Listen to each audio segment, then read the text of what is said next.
हा, very good morning all of you. Smital, आवाज येतोय का माझा? जयेश, आयुष येस सर येतोय. सर येतोय ना? Okay okay. हेलो राधिका, आपका पहला लेक्चर है.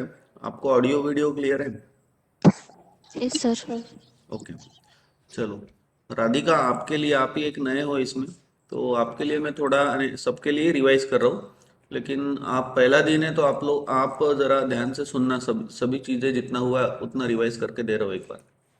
देखो, मैकेनिक्स के ज़्यादा लेक्चर तो हुए नहीं है, तो जितने भी लेक्चर हुए वो सभी ऐसे बेसिक्स लेक्चर थे. तो सबसे पहले मैंने आप लोगों को मैकेनिक्स की डेफिनेशन क्या है वो समझाया था. कि it is the branch of physical science. अब वो समझाने के टाइम पे मैंने आप लोग को ये बोला था कि 10वीं तक आप लोग साइंस सब्जेक्ट पढ़ते हो. साइंस सब्जेक्ट के अंदर बहुत सारे सब्जेक्ट्स पढ़ते हो, जैसे कि बायोलॉजी भी उसके अंदर इंक्लूड है, फिजिक्स भी इंक्लूड है, केमिस्ट्री भी इंक्लूड है ना.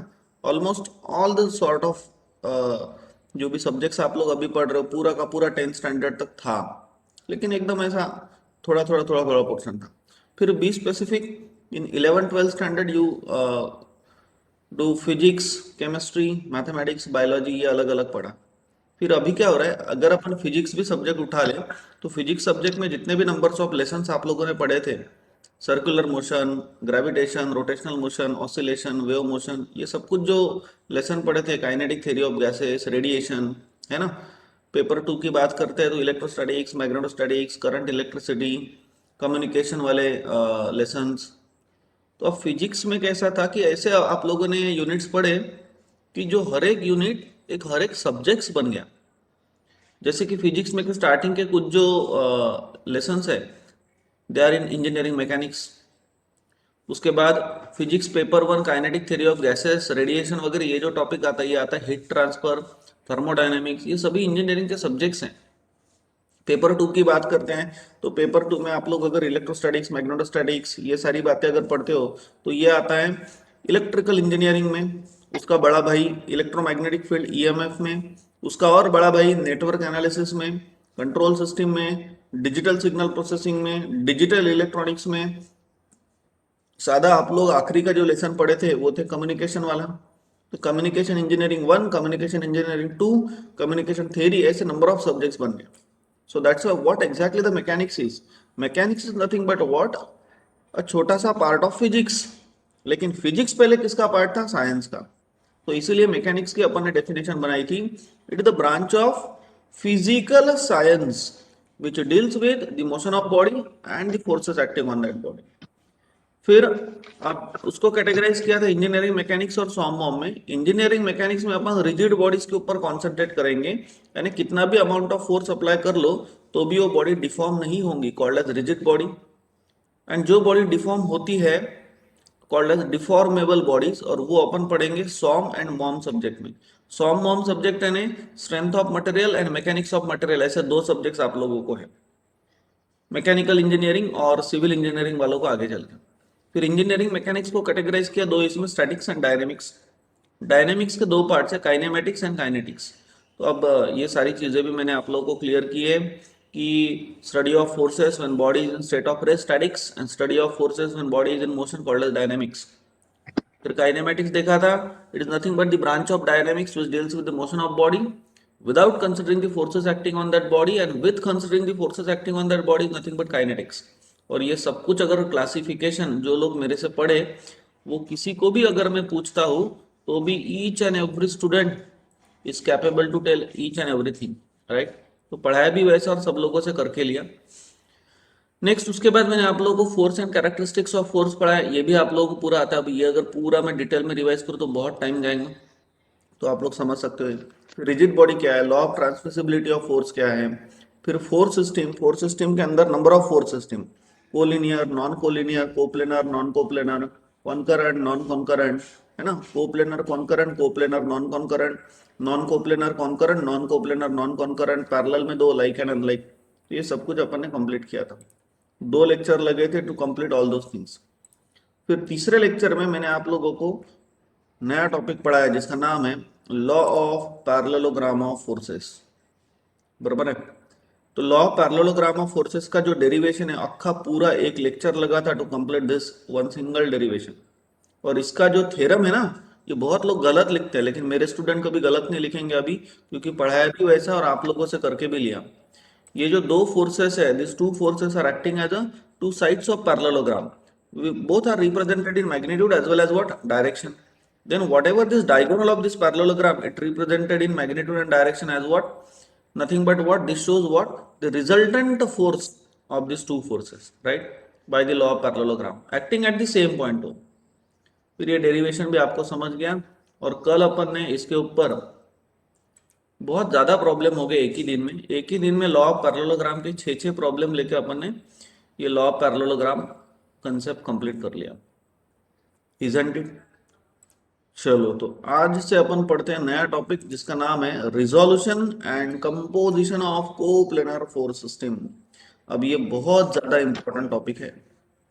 ऐसा समझ लो आपकी मैकेनिक्स की शुरुआत यहाँ से हो रही है, और ये टॉपिक अगर आप लोग को आ गया तो 20 to 25% मैकेनिक्स हल्का हो गया। क्योंकि कुछ कुछ ऐसे टॉपिक्स है जैसे कि फोर्सेस का रिजोल्यूशन करते आना चाहिए, कौन सा एंगल है वो आपको समझना चाहिए, अल्टरनेट एंगल है, करस्पॉन्डिंग एंगल है, फिर उसका अगर अपोजिट साइड है तो कौन जुड़ता है, एडजेसेंट साइड है तो कौन जुड़ता है। नहीं, रिजोल्यूशन आप लोगों को फोर्सेस का करते आना चाहिए, रिजल्टेंट निकालते आना चाहिए।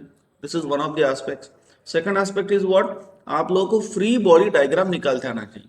अब इसके बाद अपन पढ़ेंगे फ्री बॉडी डायग्राम, समझ गए क्या? और बाद में फिर धीरे धीरे लिंक लगते जाएंगे। तो ये स्टार्टिंग के जो मैकेनिक्स के लेक्चर है ये बहुत ही ज़्यादा इंपॉर्टेंट है, तो आज से तो किसी ने भी अपसेंट मत रहना। चलो आगे बढ़ते फिर। अब ये जो थ्योरी है ना, ये मैं लिखता हूँ तो टाइम जाएगा, इसलिए मैंने लिख के रख दी आप लोग ज्वाइन होने के पहले। हाँ, समझ लो, है ना सभी? तो राधिका मैडम आपका एज सच कुछ ज़्यादा गया नहीं है, और ये जो थियोरेटिकल पोर्शन अभी तक हुआ है वो आपका बाद में भी नई बैच में हो जाएगा। और जो भी नए स्टूडेंट है आज से अगर जुड़ते हैं तो उनके लिए अच्छी बात है कि एक नया टॉपिक से आप लोगों की लिंक लगेंगी, आज से सब समझेंगे आप लोगों को, ध्यान दो। अब आसान शब्दों में मैं आप लोगों को रिजोल्यूशन एंड कंपोजिशन जरा समझा के दूं। रिजोल्यूशन करना यानी क्या? रिजोल्यूशन करना यानी पर्टिकुलर फोर्स अगर इंक्लाइन है तो उसके कंपोनेंट्स निकालना with respect to X axis and with respect to Y axis. और जो कंपोनेंट्स है वो कंपोनेंट से एक पर्टिकुलर रिजल्टेंट फोर्स निकालना called as composition, isn't it? और आसान शब्दों में समझाऊं तो अगर आप लोगों ने टेंथ स्टैंडर्ड में आप लोगों ने 5 सब्जेक्ट दिए, है ना, जो भी है, mathematics, science, social science, history, civic, geography, जो भी है। तो इसके अंदर आप लोगों को कोई ऐसा पूछता क्या कि आप लोगों को टेंथ में मैथमेटिक्स में कितने थे, टेंथ में साइंस में कितने थे, हिस्ट्री ज्योग्राफी में कितने थे? कोई नहीं पूछता। सब यही पूछेंगे कि आपको टेंथ स्टैंडर्ड में मार्क्स कितने थे। That each and every subject is just like what, resolution, यानी एक एक सब्जेक्ट और उसका जो पूरा कंपोजिशन बनाया अपन ने और एक रिजल्टेंट फोर्स निकाला, which is nothing but what, tenth standard का एग्रीगेट, सारे सब्जेक्ट की एडिशन मार्क्स की divided by number of subject, best of 5 होगा तो डिवाइडेड बाय 5। तो ऐसा आप लोगों को रिजल्टेंट मिल गया और आप लोग बोलते हो फिर मुझे 80% मिला, मुझे 90% मिला, लाइक वाइज। तो वैसे ही इधर सब कुछ। तो रिजोल्यूशन करना है कोई भी पर्टिकुलर फोर्सेस के कंपोनेंट्स निकालना, कॉल्ड एज रिजोल्यूशन, और वो कंपोनेंट्स को इकट्ठा करके एक रिजल्टेंट फोर्स निकालना, called as what, composition of force. फिर अब ये रिजल्टेंट का जो फॉर्मूला है, square root of summation F x square summation of F Y square theta tan inverse of summation F Y upon summation F X. लगे तो ये मैं आप लोगों को प्रूव करके देता हूँ, अभी जरा ध्यान देना। एक एकदम सिंपल टॉपिक मैं आप लोगों को पढ़ा रहा हूँ, ध्यान देना। आज बहुत ज्यादा कंसंट्रेशन आप सभी लोगों का चाहिए। जैसे कि मैं यहाँ पे ऐसे एक डॉट निकाल लेता हूँ, simply a dot, and my question is what is the significance of this dot on the board. अगर मैं ऑफलाइन क्लास में पढ़ाता हूँ बोर्ड, ऑनलाइन में है तो स्क्रीन के ऊपर दिखाई दे रहा। स्क्रीन और बोर्ड के अंदर कोई फर्क नहीं है, बोर्ड भी 2 डायमेंशन है, स्क्रीन भी 2 डायमेंशन है। तो बोलो anyone, what is the significance of this dot on the 2 dimensional geometry या ऑन द बोर्ड? कोई कमेंट कर सकते हैं? हाँ, डॉट के बारे में बोलो, what is significance of this dot on the board? आपको क्या लगता है इसके बारे में, क्या बोल सकते हो आप लोग? हाँ, मैंने पढ़ाने के लिए लूंगा ये टॉपिक, तो मैं तो यहाँ पे गाँव बसा दूंगा पूरा। अरे who is this A. Hello, who is this A. Please जल्दी से माइक्रोफोन ऑन करके बात करो, अदरवाइज मैं एक्सपेल कर दूंगा। कोई बैच का होगा?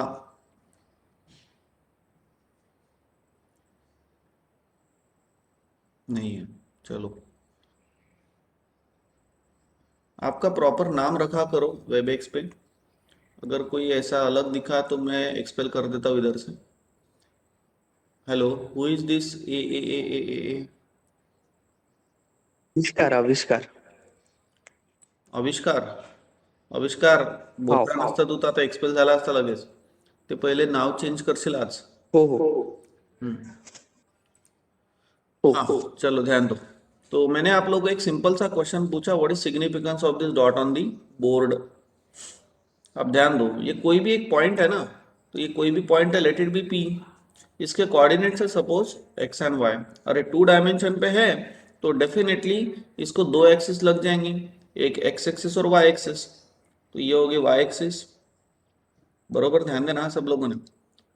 और ये है एक्स एक्सिस. तो ऐसी दो एक्सिस इसको लग जाएंगी. क्यों लग जाएंगी दो एक्सिस? क्योंकि ये जो डॉट अपन ने ड्रॉ किया है ये टू डायमेंशनल ज्योमेट्री के ऊपर है, इसलिए उसको दो एक्सिस लग जाएंगी. सो this is X axis. X axis का ही दूसरा नाम है y इक्वल्स टू 0. इसका ही तीसरा नाम है रियल एक्सिस. और इसका ही चौथा नाम है एप्सिसा. जो भी कोऑर्डिनेट रहता है उसको एप्सिसा बोलते हैं, स्पेलिंग नहीं आता. उसके बाद दिस इज y एक्सिस. इसका ही मतलब होता है x इक्वल्स टू 0 लाइन. इसका ही तीसरा नाम है, it is also called as imaginary axis. और इसका ही चौथा नाम है, it is also called as ordinate. Knowledge point of view ये सारे नाम याद रखना, याद रहती है एक्चुअली.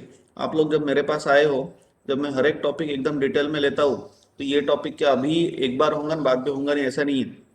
अभी धीरे धीरे आप लोगों को मैथ्स के बैच में मैं एन डेरिवेटिव की प्रॉब्लम पढ़ाऊंगा ना, तब भी कॉम्प्लेक्स नंबर का बेसिक मुझे बोलना है. आप लोगों ने 7th एंड 8th प्रूफ के लिए जगह छोड़ के रखी है, 3 पेजेस याद है ना मैथ्स में, तो वो टाइम पे इसके लिए ही छोड़ के रखिए. ये और इससे रिलेटेड और भी टर्म्स बोलना है कॉम्प्लेक्स नंबर से. फिर अक्खा लेसर M1 में आप लोगों को कॉम्प्लेक्स नंबर पढ़ना है, ये तब भी होता है. आने वाले जैसे कि 5, 6, 7, 8 ये तारीख में, मार्च में मैं बेसिक बैच लेने वाला हूँ, तो तब भी वापस से होगा, तो बहुत ज़्यादा बार रिपीट होता है, तो जिसके कारण आप लोगों का कभी भूलते नहीं हुए टॉपिक.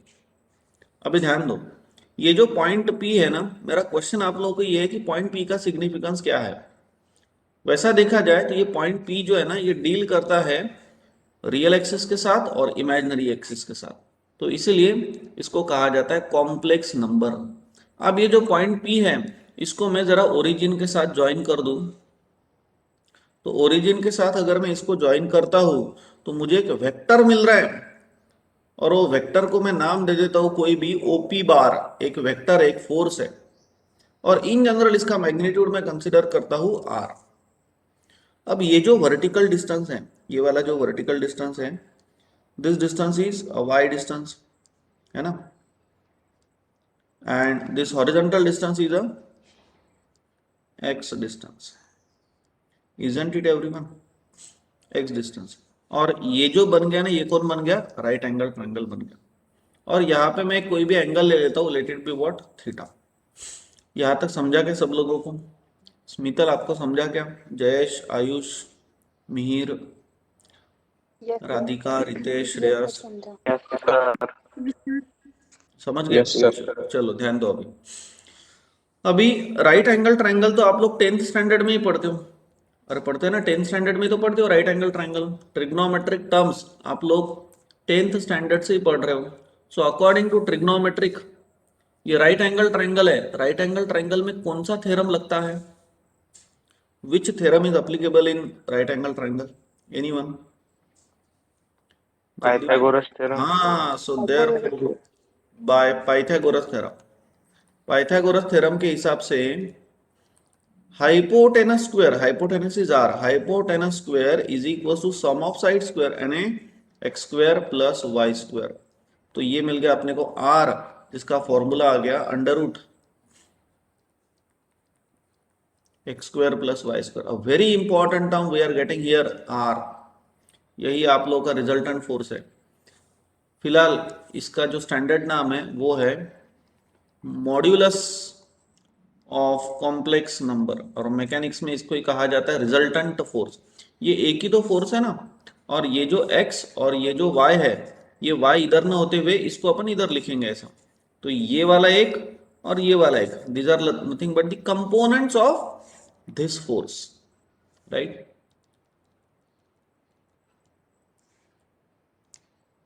हाँ, नेक्स्ट आगे बढ़ते हैं। Now can you tell me the definition of sine theta in this right angle triangle? What is the definition of sine theta? Radhika, what is the definition of sin theta? Opposite opposite side upon hypotenuse. So ये theta के लिए opposite side कौन है? y. So y upon hypotenuse is r. So we are getting y equals to कितना? r sin theta. And from this, what is the definition of cos theta? Adjacent side of theta upon hypotenuse. So we are getting what? X equals to r cos theta. So very important two terms we are getting here. That two terms are y equals to r sin theta, right? और दूसरी जो important term मिल रही है वो है x equals to r cos theta, बहुत ज्यादा important. आगे बढ़ते हैं नाउ। अगर मैं दोनों भी टर्म्स को डिवाइड करता हूं, जैसे कि sine upon cos, so we will get tan theta ना। tan थीटा इक्वल्स टू, अब इनका भी डिवीजन करेंगे तो y by r upon x upon r, तो आर आर कैंसिल हो गया, so we will get y by x. तो again very important term we are getting theta equals to tan inverse of y by x, isn't it? तो ये एक important term आप लोगों को मिल गया। इसका मतलब होता है amplitude of complex number, amplitude of complex number, C number है ना कॉम्प्लेक्स नंबर, समझ गए सब लोग? तो अभी यहाँ पे अगर मैं ऊपर ऐसा लिख रहा हूं, r equals to square root of summation F x square plus summation F Y square is just like r equals to under root x square plus Y square. मैंने यहाँ पे एक ही फोर्स लिया है, that force is OP bar. Force is a vector quantity ना, it is having magnitude as well as direction. तो एक ही फोर्स है, इसीलिए उसके दो ही कंपोनेंट्स आएंगे, एक एक्स कंपोनेंट आएंगे, एक वाई कंपोनेंट आएंगे। लेकिन एक आधे सिस्टम के अंदर अगर बहुत सारे फोर्सेस है, तो वो बहुत सारे फोर्सेस के एक्स कंपोनेंट का समेशन करना पड़ेगा, और वो बहुत सारे वाई कंपोनेंट्स का भी समेशन करना पड़ेगा। इसलिए यहाँ पे फॉर्मूले में summation F X summation F Y लिखा है। तो होप सो आप लोगों को ये भी अभी समझ गया। अभी ध्यान देना, क्वाड्रेंट्स आप लोगों को पता है, क्वाड्रेंट आप लोगों को पढ़ाना इसलिए नेसेसरी है क्योंकि बहुत लोगों को क्वाड्रेंट पता नहीं। और लास्ट ईयर आम्मे के कॉलेज में इसको पहला क्वाड्रेंट बोला, इसको दूसरा क्वाड्रेंट बोला, इसको तीसरा नहीं, इसको चौथा क्वाड्रेंट बोला, राइट? तो इसीलिए ये भी पढ़ाना बहुत जरूरी है, ध्यान देना। सभी लोगों को पता है, एक भी ऐसा नहीं कि जिसको नहीं पता है ऐसा, लेकिन एक आधा होगा तो समझ लो। ये रहता है आप लोगों का फर्स्ट क्वाड्रेंट। फर्स्ट क्वाड्रेंट के अंदर x भी पॉजिटिव रहता है और y भी पॉजिटिव रहता है। ये सेकंड क्वाड्रेंट के अंदर x निगेटिव लेकिन y पॉजिटिव, ये पता है आपको।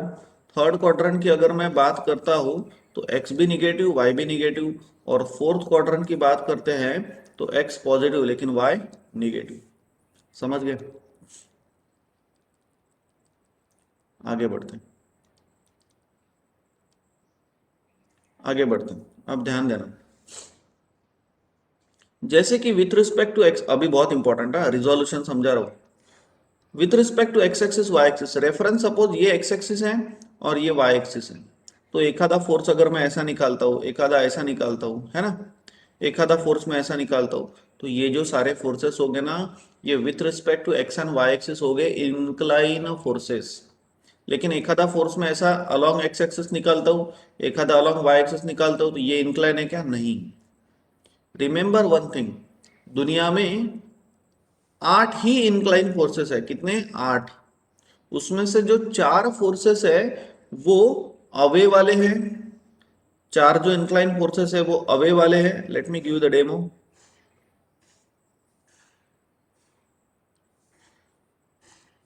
ये 4 फोर्सेस, ये पहला सपोज,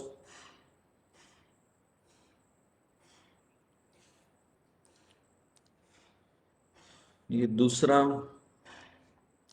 ये सपोज तीसरा, और ये सपोज चौथा।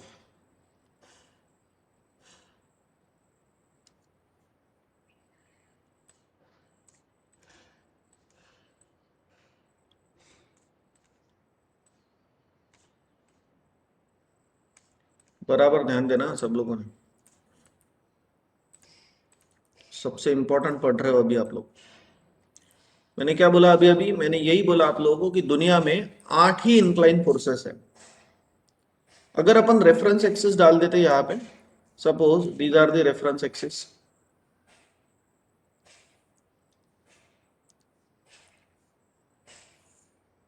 ये होगी रेफरेंस एक्स एक्सिस, और सपोज ये होगी रेफरेंस वाई एक्सिस, राइट? इधर भी डाल देते हैं, let it be this is X axis and this is suppose Y axis. ये कंसेप्ट समझना बहुत इंपॉर्टेंट है, जब तक के क्लियर नहीं होता तब तक के समझना ही पड़ेगा, ध्यान रखें। दुनिया में 8 ही टाइप की इंक्लाइन फोर्सेस हैं, जिसमें से 4 है अवे, 4 फोर्सेस है अवे वाले, राइट? और 4 फोर्सेस है टूवर्ड्स वाले, ये टूवर्ड्स वाले।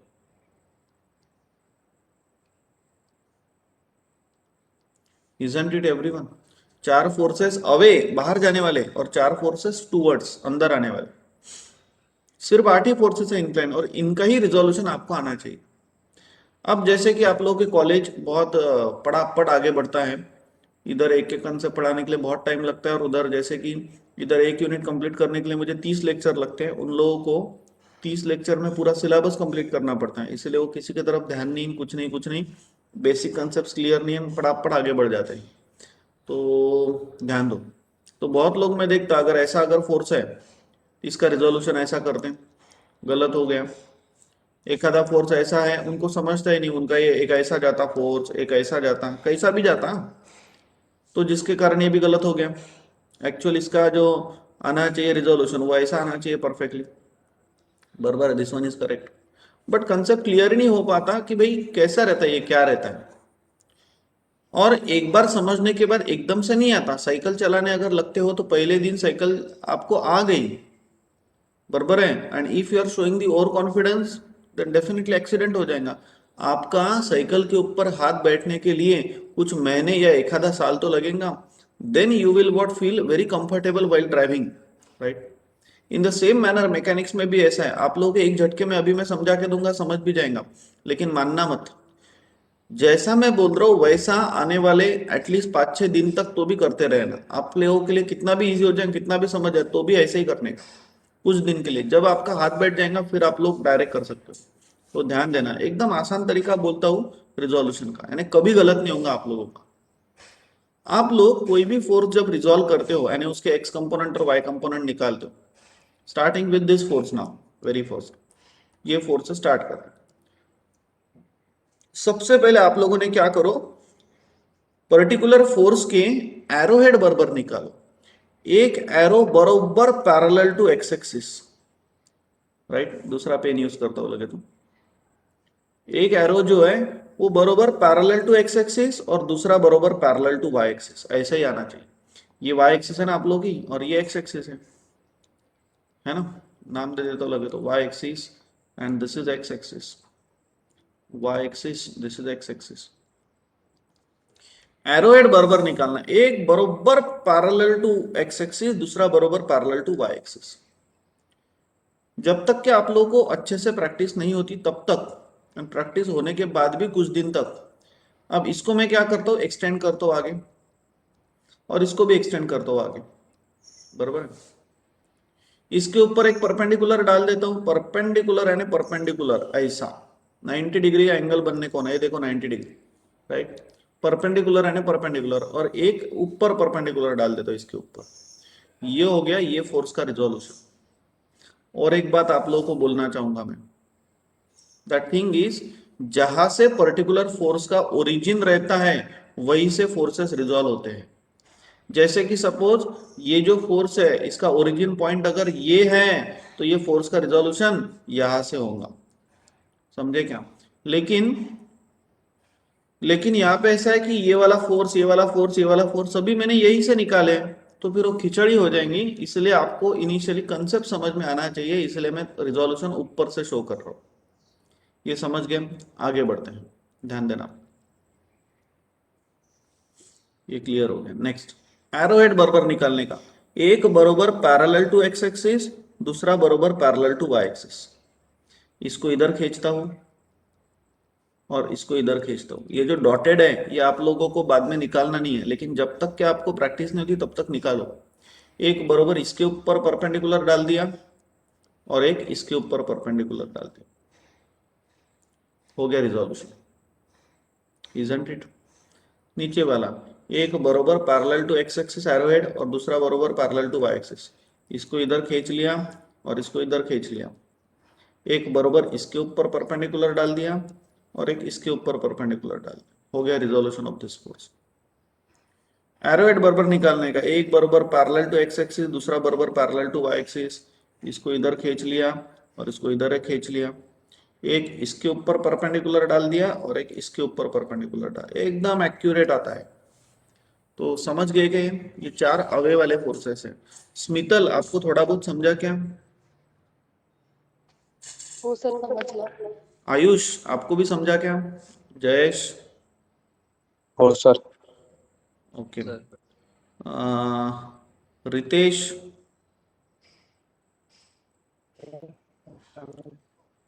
राधिका, आपको थोड़ा बहुत समझा क्या? हाँ सर, समझो। ओके, चलो ध्यान देना आप। अब टूवर्ड्स वाले देखते हैं। टूवर्ड्स वाले फोर्सेस देखो, वंस अगेन एरोहेड बरोबर निकालने का। एक बरोबर parallel to X axis, X axis नीचे ही है ना, आपको समझ सकते हैं उतना पैरेलल नहीं समझते होंगे तो फिर रोलर्स के लिए यूज करने का। और दूसरा बरोबर पैरेलल टू वाई एक्सिस। इसको इधर खींचते हैं और इसको इधर खींचते हैं। एक बरोबर इसके ऊपर परपेंडिकुलर डाल दिया और एक इसके ऊपर परपेंडिकुलर डाल दिया, हो गया रिजोल्यूशन। गलत होगा ही नहीं कभी, कभी भी आपका ये गलत नहीं होगा अगर मेरे हिसाब से चलते हो तो। एक बरोबर पैरेलल टू एक्स एक्सिस और दूसरा बराबर पैरेलल टू वाई एक्सिस। इसको इधर खींच लेते हैं और इसको इधर खींच लेते हैं। Here's a result from search. Right? एक बरोबर इसके ऊपर परपेंडिकुलर डाल दिया और एक इसके ऊपर परपेंडिकुलर डाल दिया, हो गया रिजोल्यूशन। एक बरोबर पैरेलल टू एक्स एक्सिस, दूसरा बरोबर पैरेलल टू वाई एक्सिस। इसको इधर खींच लेते हैं और इसको इधर खींच लेते हैं। एक बराबर इसके ऊपर परपेंडिकुलर डाल दिया और एक इसके ऊपर परपेंडिकुलर डाल दिया, हो गया resolution. In the similar manner last force बरोबर एक पैरेलल एरोहेड बरोबर निकालने का, parallel to X axis parallel to Y axis. इसको इधर खींच लिया और इसको इधर खींच लिया। एक बराबर इसके ऊपर परपेंडिकुलर और दूसरा बराबर इसके ऊपर परपेंडिकुलर, ऐसा है। फिर वो समझ गए सब लोग? फिर रिजोल्यूशन कोई डिफिकल्ट नहीं जाएगा, लेकिन बस इनिशियल डेज में मैं जैसा बोल रहा हूँ वैसा करोगे तो कभी आप लोगों का गलत नहीं होगा। फ्यूचर में आप लोगों का गलत क्या होता है, फ्यूचर में ये वाला अगर फोर्स है ना, जो स्टूडेंट मेरे से नहीं पढ़ते हैं या मेरे से पढ़ते लेकिन बराबर ध्यान नहीं देते, जैसा मैं बोलता हूँ वैसा नहीं करते, ऐसा तो कोई करता नहीं, सब ध्यान देते बराबर, लेकिन इनकेस गलतियां क्या क्या होती है, ये फोर्स का रिजोल्यूशन ऐसा करते हैं आप लोग, गलत हो गया, गलत हो गया, 0 मार्क्स। कितना भी बड़ा क्वेश्चन है, कितना भी आप सही करो, ये रिजोल्यूशन ही आपको आया नहीं, गलत हो गया। रिजोल्यूशन आखिरी लेसन तक है, इसलिए रिजोल्यूशन आप लोगों को पढ़ना बहुत जरूरी है। आगे चल के सेकेंड लेसन में कोई थोड़ी ना इतना ध्यान देंगे इसके ऊपर। अभी ये पहला लेसन है जिसके अंदर आप लोग इंट्रोडक्शन टू इंजीनियरिंग मैकेनिक्स पढ़ रहे हो, तो इनिशियल लेवल पे अपन इसको बहुत टाइम देंगे, लेकिन बाद में आप लोग ये कैलकुलेशन हवे में करना है, ऐसे दिखे बराबर, सर इसका रिजोल्यूशन ये आएगा, ये इसका एक्स कंपोनेंट है, वाई कंपोनेंट, इसके साथ कॉस जुड़ता है, इसके साथ साइन, इसकी वैल्यू इतनी आती, खत्म। समझ रहे क्या? तो ऐसा होने को नहीं होना, इसलिए मैंने आप लोगों को एक इजीनेस प्रोवाइड किया कि एरोहेड बराबर निकालो, फिर उसके हिसाब से आप लोगों को जमता। राइट, आगे बढ़ते हैं। अब एंगल्स की बात करते हैं, एंगल्स की बात करते हैं। अब जैसे कि मैं फॉर एग्जांपल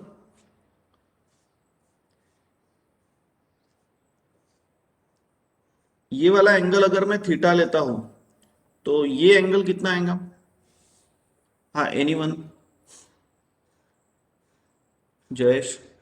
थीटा थीटा ही आएगा। Why? Which angle? Alternate angle corresponding corresponding angle. Very good. अगर ये वाला एंगल थीटा है तो ये एंगल कितना आएगा आयुष? थीटा यस, थीटा ही आएगा। Why? Which angle? Alternate angle अरे करस्पॉन्डिंग एंगल। हाँ, अब ये एंगल अगर थीटा है तो ये वाला एंगल कितना रहेगा? थीटा थीटा ही रहेगा। विच एंगल? Alternate alternate angle. अगर ये एंगल थीटा है तो ये एंगल कितना रहेगा? थीटा थीटा ही रहेगा ना, अल्टरनेट एंगल बन सके। समझ रहे क्या एंगल की बात है? और अभी अभी मैंने ये significance of dot on the board से आप लोगों को समझा के दिया कि थीटा की जो एडजेसेंट साइड रहती है ना उसके साथ जुड़ता है एक्स, और एक्स का ही मतलब होता है आर कॉस थीटा। तो जो एडजेसेंट साइड रहता है उसके साथ जुड़ता है कॉस, और थीटा के लिए जो अपोजिट साइड रहता है ये है ना, ये है ना, एक ही बात है ना, पैरेलल। तो अपोजिट साइड के साथ जुड़ता है कौन? साइन। तो एडजेसेंट साइड के साथ जुड़ता है कौन? कॉस। और अपोजिट साइड के साथ कौन जुड़ता है? साइन। तो होप सो आप लोगों का इतना अभी क्लियर हो गया। चलो समझ गए फिर सब लोग? चलो आगे बढ़ते हैं। बाप रे, टाइम बहुत कम है। हम्म, ठीक है, एक प्रॉब्लम ले ही लेते हैं अपन, कंप्लीट कर ही लेते हैं। तो चलो समझ लो। फर्स्ट क्वेश्चन नाउ, कैलसी निकालो सब लोग। Find the resultant of find the resultant of coplanar concurrent force system। Coplanar है ना एक ही प्लेन में, कॉन्करेंट है ना एक ही पॉइंट से। तो रिजल्टेंट निकालना है आप लोगों को। डायग्राम सब लोगों ने बड़ी निकालने का। अभी फिलहाल कुछ भी मत करो आप लोग, इधर ध्यान दो बस। मैथ्स की बैच थोड़ी लेट स्टार्ट करते हैं आज, या ये बैच ऑटोमेटिक बंद हो सकती है आफ्टर 50 मिनट्स। तो आप लोगों ने वापस से ज्वाइन कर लेना, लेकिन एक प्रॉब्लम कंप्लीट कर ही लेते हैं। हाँ समझ लो।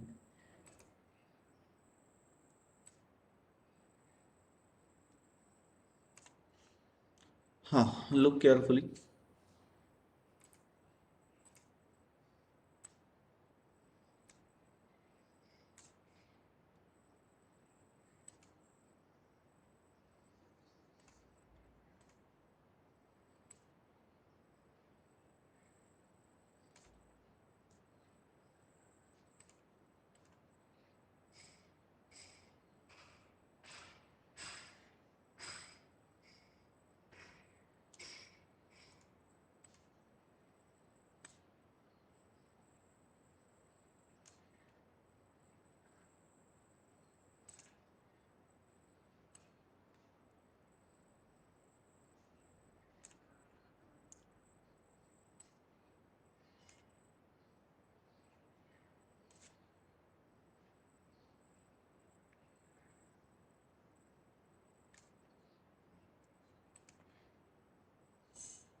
सपोज कंसिडर करते हैं ये 10 किलो न्यूटन का फोर्स है, मन से ही ले रहा हूँ प्रॉब्लम। 10 किलो न्यूटन ये फोर्स है, सपोज 20 किलो न्यूटन का, और ये एंगल है सपोज अपन कंसिडर करते हैं 45 डिग्री, राइट।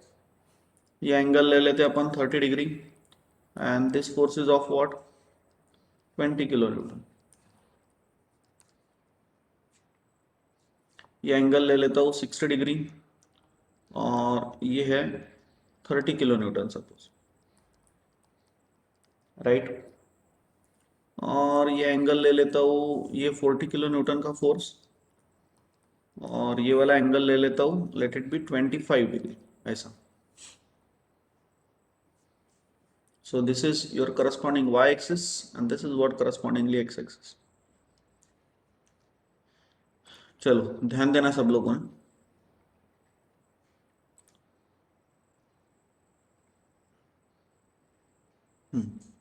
तो रिजोल्यूशन करना है इसका। आप लोगों ने सब लोगों ने अकाउंट साइज रजिस्टर करके रखा है, तो अकाउंट साइज रजिस्टर में जो अकाउंट साइज रजिस्टर के पेज के ऊपर अगर आप लोग ये करते हो सब ड्रॉ, तो एक बात ध्यान में रखना, आधे से ज्यादा पेज में अगर आपकी पेज साइज ये है अकाउंट साइज रजिस्टर का, तो इतने साइज में आप लोग के डायग्राम आना चाहिए, राइट? इतनी बड़ी डायग्राम निकालने का इनिशियली। चलो ध्यान दो। तो सबसे पहले आप लोगों को रिजोल्यूशन आना चाहिए इसका, तो रिजोल्यूशन करते हैं। वेरी फर्स्ट मैंने आप लोगों को बोला रिजोल्यूशन के टाइम पे, जैसे कि 10 किलो न्यूटन फोर्स का रिजोल्यूशन करते हैं, जो ये ब्लैक पेन से आप लोगों को मैंने ड्रॉ करके दिया, इतना आप लोगों को प्रॉब्लम में दिया है। अभी जो मैं रेड पेन से या अलग कलर से के पेन यूज करके जो कर रहा हूं, ये अपन कर रहे हैं। फोर्सेस को रिजोल्यूशन करना, रिजल्टेंट निकालना। एक बराबर पैरेलल टू एक्स एक्सिस, दूसरा बराबर पैरेलल टू वाई एक्सिस। इसको इधर खींच लेते हैं और इसको इधर खींच लेते हैं। एक परपेंडिकुलर इसके ऊपर डाल देते हैं और एक परपेंडिकुलर इसके ऊपर डाल देते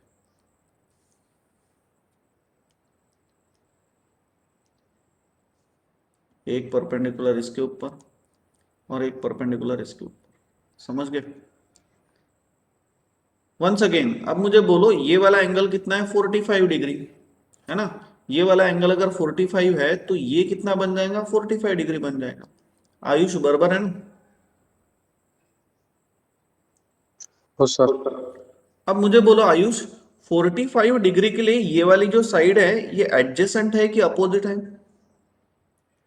एडजेसेंट। एडजेसेंट है। और एडजेसेंट के लिए कौन जुड़ता है? साइन की कॉस? कॉस जुड़ता है, इसलिए इसकी वैल्यू हो जाएंगी 10 कॉस ऑफ 45 डिग्री। तो डेफिनेटली फिर इसकी वैल्यू हो गई 10 sine of 45 degree, right? Opposite के लिए साइन जोड़ते हैं। थीटा के लिए 45 डिग्री के लिए अपोजिट ये यानी ये, है ना? एक ही बात है।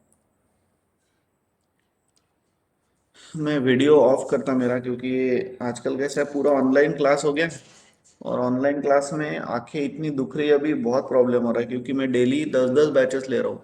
सुबह रहती है 4 बैचेस और शाम में रहती है ऑलमोस्ट 5 से 6 बैचेस। तो बहुत तकलीफ हो रही है। अभी वो अमेजोन से एक चश्मा मंगवाया मैंने कि जो कंप्यूटर स्क्रीन की तरफ ज़्यादा देखने के बाद कुछ प्रॉब्लम होता है, तो देखते हैं, वो यूजफुल होगा तो ठीक है। ऑफलाइन रहता लेकिन क्लास।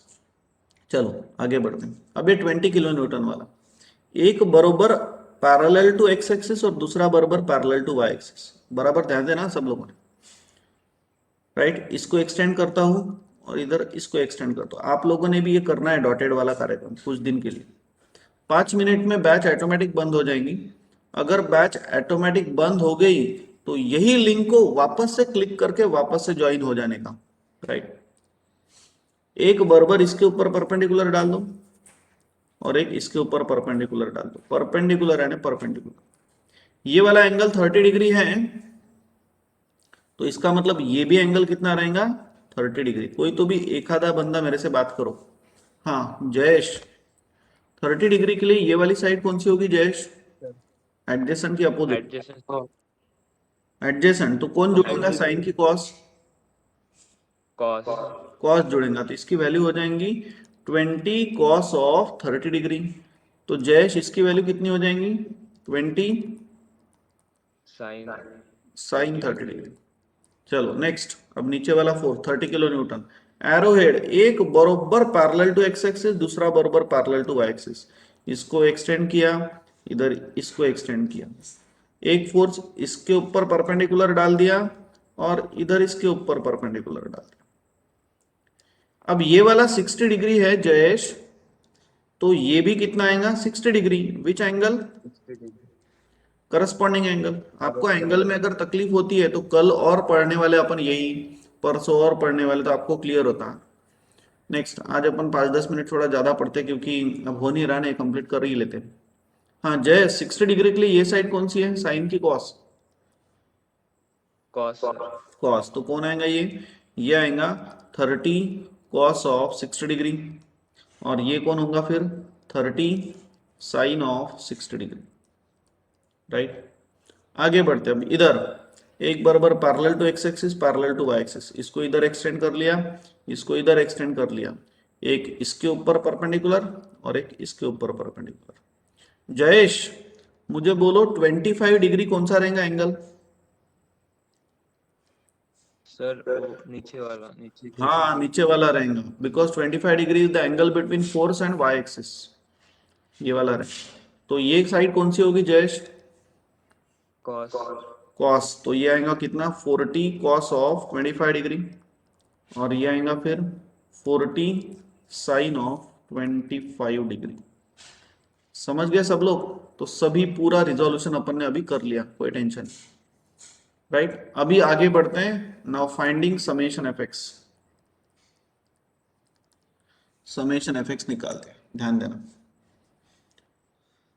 एक कंसिडरेशन तो आप लोगों को कुछ ना कुछ करना पड़ेगा।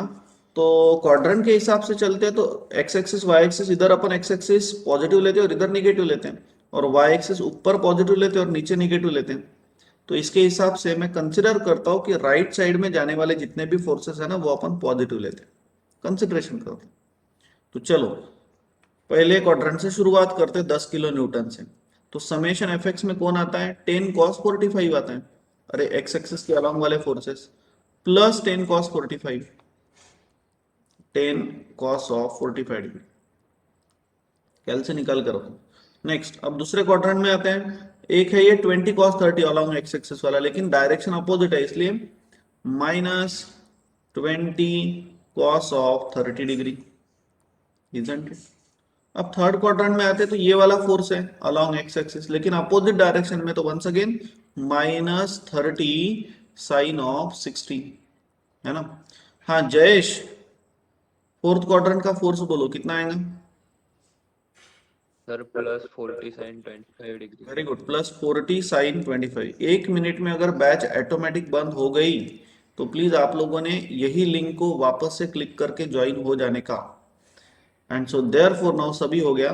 सो समेशन एफ एक्स, एवरीवन कैलसी के ऊपर ये टाइप करो पूरा और बोलो समेशन एफ एक्स कितना आता है? What is summation F x? कैलसी के ऊपर टाइप करो पूरा। आप टाइप कैसा करोगे? कैलसी के ऊपर 10, फिर बाद में कॉस का बटन दबाओ, ऐसा आएगा, फिर 45 लिखो, ब्रैकेट कंप्लीट करो, फिर माइनस 20, इंटू का बटन दबाने का बीच में, 20 इंटू कॉस ऑफ 30 डिग्री, ऐसा पूरा पुटअप करो और बोलो कितना आ रहा है। कोई घाई नहीं है वापस से ज्वाइन हो जाने का, 10 मिनट और ज्यादा लेते आज। बोलो, आज मैथ्स की बैच थोड़ी 10 मिनट लेट स्टार्ट करते हैं। हाँ बोलो, आया किसी का answer? What is the answer? थोड़ा फास्ट में बोलना। कितना आया? Minus 19.32,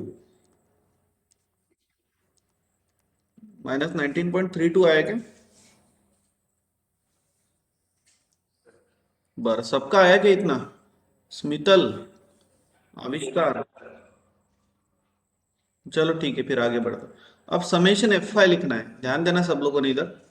now summation F Y, assume करते हैं, कंसिडर करते हैं कि ऊपर जाने वाले सभी फोर्सेस पॉजिटिव, नोटेशन वगैरह बराबर देखना, ऐसे ही निकालना। सो इज इक्वल्स टू, पहला फोर्स कौन बोलेंगे अभी? स्मितल मैडम बोलिए तो। बोलो तो समेशन एफ वाई पहला फोर्स कौन सा आएगा? वेरी गुड, पहला आएगा 10 साइन ऑफ 45 डिग्री। नेक्स्ट दूसरा बोलो। Very good, plus 20 sine of 30 degree. Third force, very good, minus 30 cos of 60 degree. Next 25 degree, very good. So calculate the summation F I. अब यहाँ पे अब एरोहेड मत देना, डायरेक्टली अपना समेशन एफ आई, बोलो कितना, कैलकुलेट करो। आज का लेक्चर बहुत इंपॉर्टेंट था और है, और कल के भी, कल अब फटाफट आएंगे आप लोगों के। बोलो कितना आ रहा समेशन एफ आई, -34.81 नहीं बोलने का मीर, 81 बोलने का डेसिमल पॉइंट के बाद। वो क्यों बोलने का, क्योंकि उसके अंदर एरर वगैरह आता है, एक एक डेसिमल पॉइंट को वैल्यू रहती है। मैं लगे तो एक आधे दिन आपको एरर एनालिसिस वगैरह बोलूंगा। तो मिल गया फिर ये। अब निकालते resultant R. Now what is the formula for R? आया ना सबका इतना ही? जयेश इतना ही आया ना?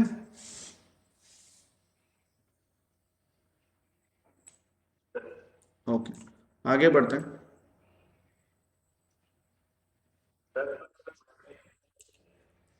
आप लोग जो बोल रहे हो वो मैं लिख रहा हूँ। 18 आया क्या? अच्छा, 18 आया, 81 नहीं आया। ठीक है, अब निकालते रिजल्टेंट नाउ। सो रिजल्टेंट का फॉर्मूला मैंने पढ़ा है, आप लोगों को प्रूव करके दिया। R is equals to what? Square root of पहला समेशन एफ एक्स का square and plus summation F y का स्क्वायर, ऐसा। So see carefully here, r equals to now square root of, तो अपना समेशन एफ एक्स कितना आया था? -19.32 whole bracket square, रुको भाई मत करो कैलसी पे, plus summation F I -34.18 whole bracket square. आपकी गलती क्या, आप कहाँ पे होती है कैलसी पे? Let me tell you. First year में आप लोगों की गलतियां मैं सुधार के दे रहा हूँ। बहुत लोग सेकंड ईयर थर्ड ईयर में गए तो भी उनको ये पता नहीं है, गलतियां करते ही हैं। बोलो राधिका, -2 का स्क्वायर कितना आता है राधिका? 4 आता है, बराबर है ना? अपने को पता है कि -2 का स्क्वायर 4 आता है, लेकिन कैलसी पे अगर -2 का स्क्वायर ऐसा लिखा आप लोगों ने तो इसका आंसर मिलता है 2 का स्क्वायर 4 और ये माइनस। कैलसी को थोड़ी ना पता आप लोग क्या सोच रहे हो, कैलसी को वही पता है जो उसमें प्रोग्रामिंग अपन ने करके रखी है। इसलिए कैलसी पे निगेटिव क्वांटिटी लिखते हो तो ब्रैकेट दो -2 और फिर इसका स्क्वायर करो, फिर कैलसी बराबर 4 देंगे। तो वैसा इधर भी ब्रैकेट देने का निगेटिव है सब।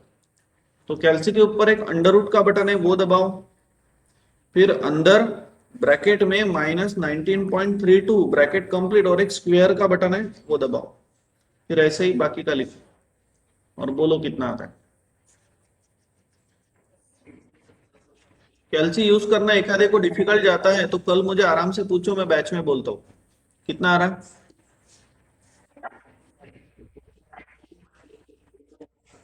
आवाज कट रहा है आपका, आपके साइड में इंटरनेट कनेक्टिविटी नहीं है क्या अच्छी?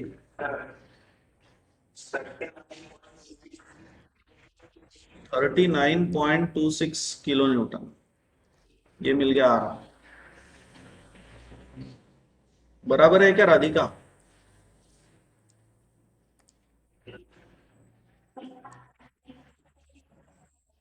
क्या?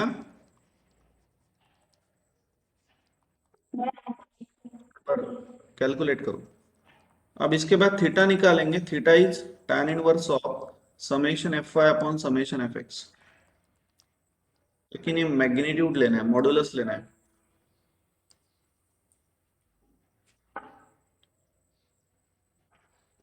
थोड़ा घाई हो रहा है आज क्योंकि टाइम ज्यादा हो गया आज, तो ठीक है आज मैथ्स के बैच अपन 15 मिनट लेट लेते हैं, लेकिन एटलीस्ट ये अच्छे से कर लेते हैं।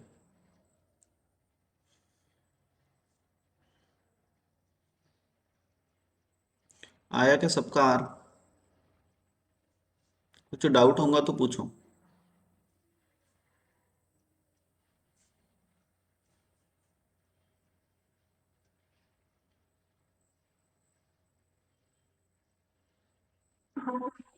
आ गया। अभी थीटा निकालना है, थीटा के थीटा जो फॉर्मूला है ना इसके अंदर ये देखो ऐसा मॉडुलस डाल दिया मैंने। आपकी समेशन एफ और समेशन एफ एक्स की वैल्यू निगेटिव होंगी तो भी वो पॉजिटिव लेना है। सो देयरफॉर नाउ अब कैल्सी पे tan इनवर्स कैसे आएगा? सबसे पहले आप लोगों ने ऑन बटन दबाओ, बाद में शिफ्ट बटन दबाओ और बाद में tan का बटन दबाओ, तो आप लोगों को मिलेगा tan इनवर्स और ब्रैकेट ऐसा। बाद में आप लोगों ने अब समेशन एफ वाई का मॉडुलस कितना है? 34.18। So I am writing here 34.18 divided by 19.32। Negative sign लेना नहीं। अब ये आप लोगों ने कैल्सी के ऊपर टाइप कैसा करना? डोंट यूज डिवीजन साइन, ये यूज नहीं करना। कैल्सी के ऊपर एक डब्बा अपन डब्बा बटन है, वो वाला यूज करना। ऊपर के डब्बे में 34.18 लिखो और नीचे के डब्बे में 19.32 लिखो। ब्रैकेट कंप्लीट करके आंसर बोलो कितना आता है।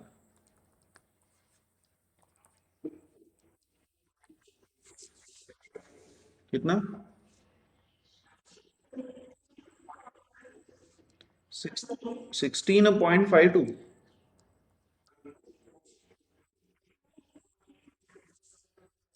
आपका आवाज कट रहा है, कोई तो भी एक ही बोलो। 60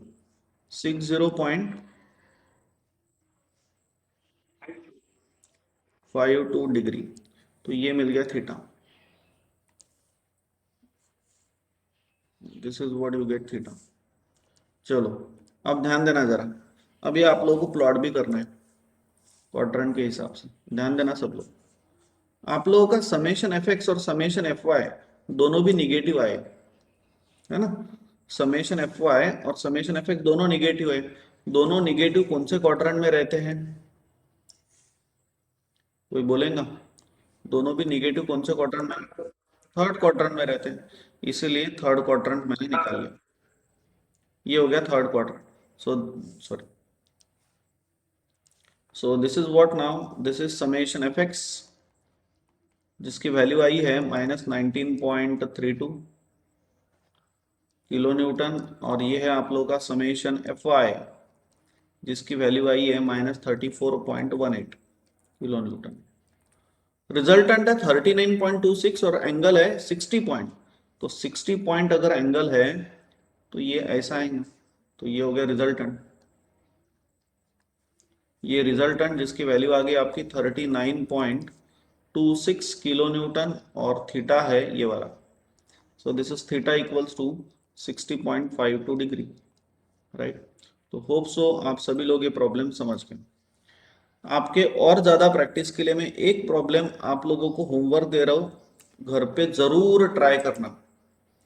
घर पे प्लीज सॉल्व करना, होमवर्क छोड़ना मत। ये सबको आ गया ध्यान में? मैं इसका पीडीएफ फाइल आप लोगों को सेंड करता हूँ, तो होमवर्क समझ लो क्या है। तो सबका ध्यान है? सेम डायग्राम होमवर्क, सिर्फ ये 10 के जगह पे आप लोगों को लेना है 25, यहाँ पे लेना है 50, यहाँ पे लेना है 75, यहाँ पे लेना है 100। मैंने क्या बोला, समझा क्या जयेश? हाँ, 25, 50, 75 एंड 100, इजंट इट? अरे हाँ क्या? अब नेक्स्ट, अब दूसरे चेंजेस, दूसरे लिख लो कहीं तो भी। दूसरे चेंजेस, ये जो 45 डिग्री है यहाँ पे आप लोगों ने लेना है 30 डिग्री, 30 लेना है यहाँ पे। यहाँ पे लेना है आप लोगों ने 45 डिग्री, इजंट इट? बाकी यहाँ पे लेना है आप लोगों ने 75 डिग्री, राइट? और यहाँ पे लेना है आप लोगों ने 30 डिग्री। समझ गए फिर? तो चलो कर लोगे फिर? समझ गए ना स्मितल, राधिका, मिहिर? ओके, तो चलो ठीक है आज। अरे बाप रे, अभी मैंने यहाँ पे बोला था आपको 30 डिग्री, यहाँ पे 45 डिग्री, यहाँ पे 75 डिग्री और यहाँ पे 30 डिग्री। ठीक है, चलो रुकते हैं फिर, काफी लेट हो गया, काफी टाइम हो गया। 8:15 में शार्प मैथ्स के बैच को ज्वाइन हो जाना। इसका पीडीएफ में भेजता हूँ अभी आप लोगों को। This system is called as coplanar concurrent. Coplanar यानी एक ही प्लेन में है, एक ही प्लेन में ना, एक्स वाई एक्सिस है, एक्स वाई प्लेन है, और कॉन्करेंट देखो एक ही पॉइंट से जा रहा है। मैंने आप लोगों को पढ़ाते पढ़ाते बोला है कि सभी के सभी फोर्सेस का रिजोल्यूशन उसके ओरिजिन पॉइंट से होगा। तो ये 10 किलो न्यूटन का भी फोर्स है तो उसका रिजोल्यूशन यहां से होगा, यहां से 20 किलो न्यूटन का भी यहां से होगा। तो ऐसा समझो कि यही से इसका रिजोल्यूशन है, बट सब खिचड़ी हो जाएंगी एक ही पॉइंट से जब ड्रॉ करेंगे, इसलिए कंसेप्ट अंडरस्टैंड करने के लिए अपन ने उसको ऊपर से निकाला है। लेकिन कंसेप्चुअली आप लोगों को पता होना चाहिए उसका रिजोल्यूशन कहाँ से है, उसके पॉइंट ऑफ ओरिजिन से। चलो ठीक है, फिर रुकते हैं यहाँ पे, बाकी लेते हैं कल।